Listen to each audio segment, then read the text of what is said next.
Hello, அனைத்து வியூவர்ஸுக்கும் வணக்கம்.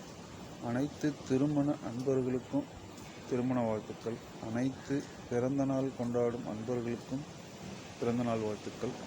இன்று நாம் சொல்லக்கூடிய தகவல், இந்த சிறு குழந்தைகள் முதல் கொஞ்சம் பெரியவங்க வரைக்கும் செல்ஃபோன் பயன்படுத்துறது, அதனால் என்னென்ன பிரச்சனைகள் வருது, என்ன பாதிப்புகள் வருது, அதனால் அந்த குழந்தைங்களுடைய படிப்புகள்லாம் கொஞ்சம் தடைப்படும். உடல் பருமன் பிரச்சனை, அப்புறம் மூளை நரம்புகள் பாதிக்கப்படுதுன்னு கூட சொல்கிறாங்க. இந்த மாதிரி அதெல்லாம் எப்படி அவாய்ட் பண்ணுறது, எப்படி அவங்கக்கிட்டேருந்து விலகிறது, இந்த செல்ஃபோன் பயன்படு கொஞ்சம் குறைக்கணும். கொஞ்சம் கொஞ்சமாக குறைச்சி நம்ம அவங்கள கொஞ்சம் மாற்றணும். அதுக்கு நம்ம என்ன செய்கிறது அப்படின்றத பற்றி சொல்லலாம் சார். சொல்லணுங்க. அதாவது சிறு குழந்தைகளுக்கு முன்னாடி இந்த பெற்றோராகிய நாம் கொஞ்சம் செல்ஃபோனை அதிக நேரம் பயன்படுத்துறத நம்மளே கொஞ்சம் கொஞ்சமாக குறைச்சிக்கணும். அவங்க எதிரில் அதிகமாக பயன்படுத்துறது கொஞ்சம் நம்ம குறைச்சிக்கணும். ரெண்டாவது,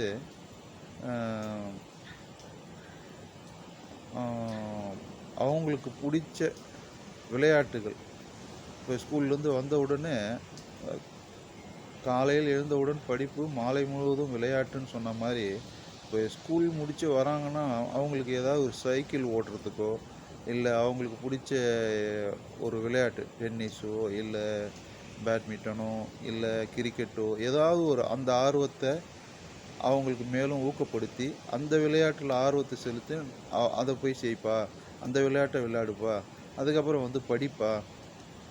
படிச்சிட்ட உடனே அவனுக்கு என்ன தோணும், விளையாட்டுலேயே கொஞ்சம் களைப்பாயிடும். அதுக்கப்புறம் படிப்பான். படித்த உடனே இன்னும் கொஞ்சம் டயர்டாயிடுவான். அப்புறம் சாப்பிடுப்பா, இந்த மாதிரிக்கு நல்ல உணவாக அவனுக்கு கொடுத்து அப்புறம் அவன் தூங்கிடுவான்.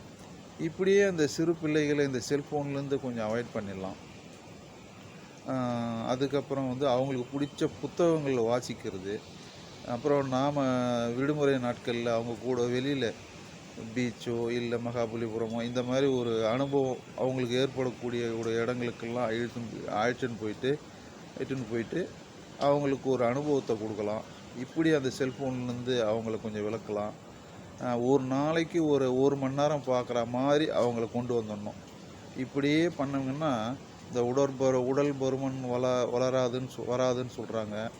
அப்புறம் ஸ்ட்ரெஸ்ஸு வராதுன்னு சொல்கிறாங்க. காது கேட்கக்கூடிய திறன், அது கூட ஒரு பிரச்சனை வரும்னு சொல்கிறாங்க. அதுக்கப்புறம் கண் பார்வை கூட இந்த செல்லை கிட்ட பார்க்குறதுனால சில விஷயங்கள் சொல்கிறாங்க.